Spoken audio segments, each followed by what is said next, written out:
नारी है, मैं अपने ही दोषों के कारण इस अपने ब्राह्मणत्व को समाप्त करके प्रेतत्व को प्राप्त हुआ हूं।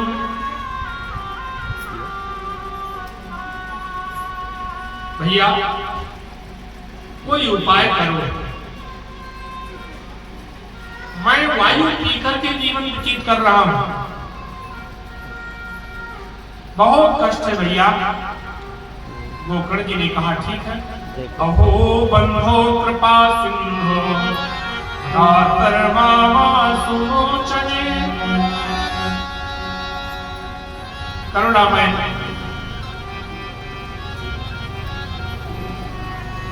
गोकर्ण जी ने अंत में कहा ठीक है भैया, अब आज रात्रि है, तुम जाओ, मैं जरूर कुछ ना कुछ तुम्हारा उपाय करूंगा। प्रश्न नहीं किया था गोकर्ण जी ने, कहा मैंने तुम्हारा गया श्राद्ध आदि किया है तो क्या तुम करे नहीं हो? तो प्रेत बता करके गया था, भैया एक नहीं 1000 गया श्राद्ध कर लो, लेकिन मेरी मुक्ति नहीं हो सकती, क्योंकि मैं नंबर 1 का पापी हूं। प्रातः काल हुआ, सारे नगर के ब्राह्मणों को इकट्ठा किया गया, पूछा गया क्या किया जाएगा। किसी ब्राह्मण ने कोई उत्तर नहीं दिया। अंत में सूर्य भगवान को प्रणाम करके गोकर्ण जी ने पूछा, आप ही कोई उपाय बताइए प्रभु। सूर्य भगवान ने बताया, गोकर्ण श्रीमद् भागवतान मुक्ति ही सप्ताहं वाचनम कुरु। गोकर्ण जी जाओ अपने भाई को श्रीमद् भागवत सप्ताह की कथा श्रवण कराओ, निश्चित रूप से मुक्त हो जाएगा। सुनते ही गोकर्ण जी गदगद हो गए। आषाढ़ मास में दिव्य भव्य श्रीमद् भागवत कथा का आयोजन किया। वैष्णवं ब्राह्मणं मुख्यं श्रोतारं परिकल्पसः। उसी समय धुंधकारी भी एक 7 गांठ के बांस के आकर के बैठ गया। उस जन समुदाय के बीच श्री गोकर्ण जी व्यास पीठ पर विराजमान हो गए, कथा प्रारंभ कर दी। जैसे ही प्रथम दिन की कथा संपन्न हुई, उस मास की प्रथम गांठ चट से फट गई, क्योंकि धुंधकारी उसी गांठ के अंदर बैठा।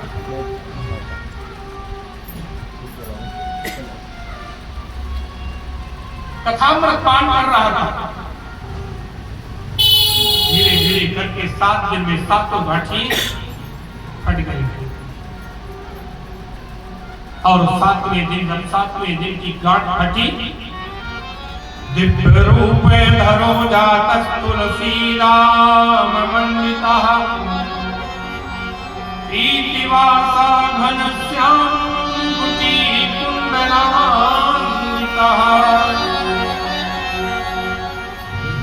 7 दिन का भागवत सप्ताह संपन्न होते ही एक दिव्य पुरुष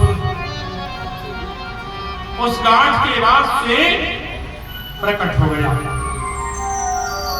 गोकर्ण जी को प्रणाम किया। गोकर्ण जी ने पूछा, कौन हो भैया? मंद मंद मुस्कुराते हुए दिव्य पुरुष कहता है, भैया आपने मुझको पहचाना नहीं, मैं आपका भाई धुंधकारी। दिव्यता को देख करके गोकर्ण जी देखते ही नहीं, हाथ जोड़ करके गोकर्ण जी की सम्मुख धुंधकारी ने भागवत की बड़ी महिमा गाई, बड़ी महिमा गाई। धन्या भगवती वार्ता प्रेत पीड़ा विनाशिनी, सप्ताहोपि तथा धन्या कृष्ण लोक फलप्रदा। धन्य है भागवत की कथा, जिस उसने मुझ जैसे पतित प्रेतात्मा को भी पुनीत कर दिया।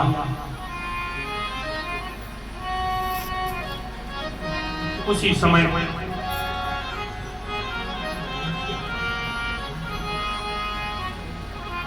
विमान आया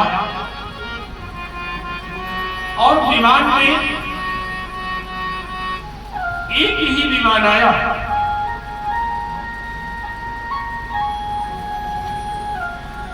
उस विमान में बैठ करके धुंधकारी जाने लगे, सबको प्रणाम करके बैठ गए।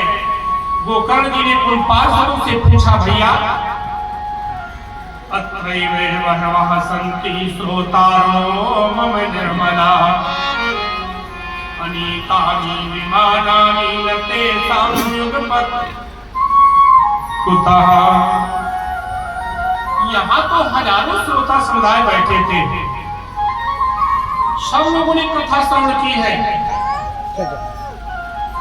लेकिन आप एक ही विमान लेकर के क्यों आए? पार्षदों ने कहा, भैया हमारा इसमें कोई दोष नहीं है। क्यों? जो जिस भाव से जैसी कथा श्रवण की है वैसा फल देगा। स्पष्ट बताया है उन्होंने कि गोकर्ण जी कृष्ण स्पीकर के बगल में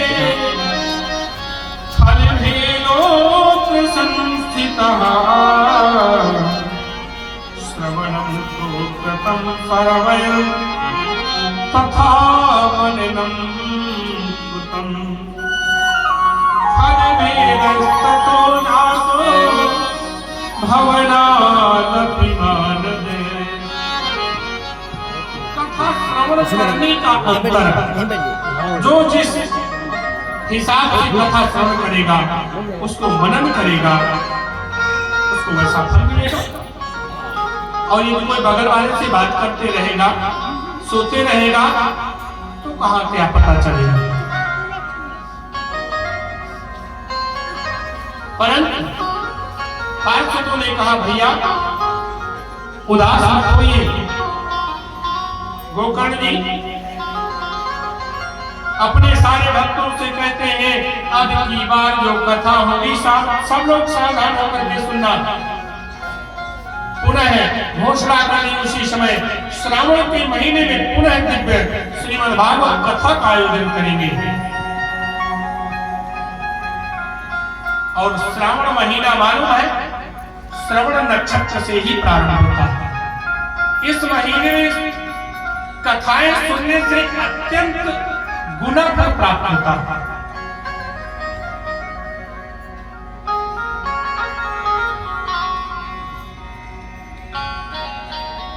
अब की बार पुनः आयोजन किया। आयोजन में जिस तरह भगवान राम के साथ सारे अयोध्यावासी गए थे, उसी तरह गोकर्ण जी के साथ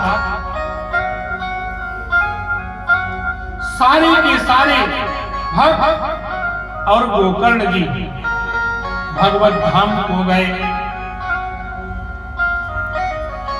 उसी समय नारद जी ने प्रश्न किया सनत कुमारों से, भैया आप ये बताइए